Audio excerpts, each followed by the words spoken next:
उन्हाळा सुरू झाला की उन्हाळ्याची सुट्टी पडते आणि या उन्हाळ्याच्या सुट्टीमध्ये नागरिक बाहेर फिरायला जात असतात। त्यामध्ये कोकण असेल किंवा इतरत्र ठिकाणं असेल त्या ठिकाणी नागरिक हे बाहेर फिरायला जात असतात। पण या उन्हाळ्याच्या सुट्टीमध्ये नागरिकांसाठी अत्यंत वाईट बातमी आहे। नागरिकांच्या खिशाला या ठिकाणी कात्री बसणार आहे, कारण की बस भाड्यामध्ये 10% वाढ ही करण्यात आलेली आहे। त्यामुळे नागरिकांच्या खिशाला उन्हाळ्याच्या सुट्टीमध्ये कात्री बसणार आहे। 15 एप्रिलपासून ते 15 जून म्हणजे 3 महिन्यांसाठी आपण बघितलं तर बाहेर जायचं असेल तर नागरिकांच्या खिशाला कात्री बसणार आहे। आता आपण परेल डेपोकडे आहे। आपण बघू शकता की महाराष्ट्र राज्य रस्ते वाहतूक महामंडळाने 15 एप्रिल 2026 पासून उन्हाळी सुट्ट्यांसाठी बस भाडे 10% हंगामी दरवाढ आणि प्रति तिकीट 2 रुपये स्वच्छता अधिभार हा लागू केला आहे।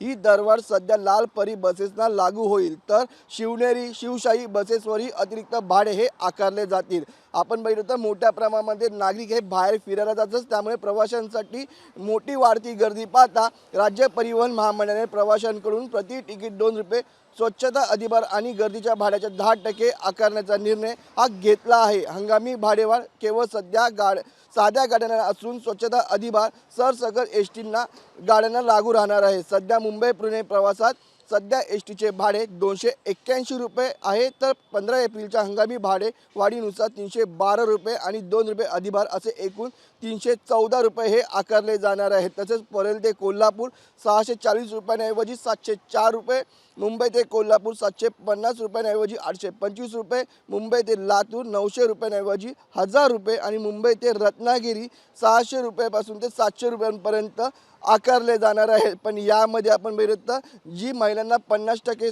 सवलत देण्यात आलेली ही तशीच जाणार आहे। तसेच ज्येष्ठ नागरिक जे 75 वर्षावरील आहे ते या ठिकाणी मोफत प्रवास करणार आहेत। पण या ठिकाणी आपण बघितलं तर बाहेर जायचं असेल तर 90 ते 100 रुपये जास्त आता नागरिकांना आकारावे लागणार आहेत। त्यामुळे उन्हाळ्याच्या सुट्टीमध्ये 3 महिने आपण बघितलं तर नागरिकांच्या खिशाला या ठिकाणी कात्री बसणार आहे। व्हिडिओ जर्नलिस्ट राजेश धोत्रेसह मनोज जारकर, जय महाराष्ट्र न्यूज, मुंबई।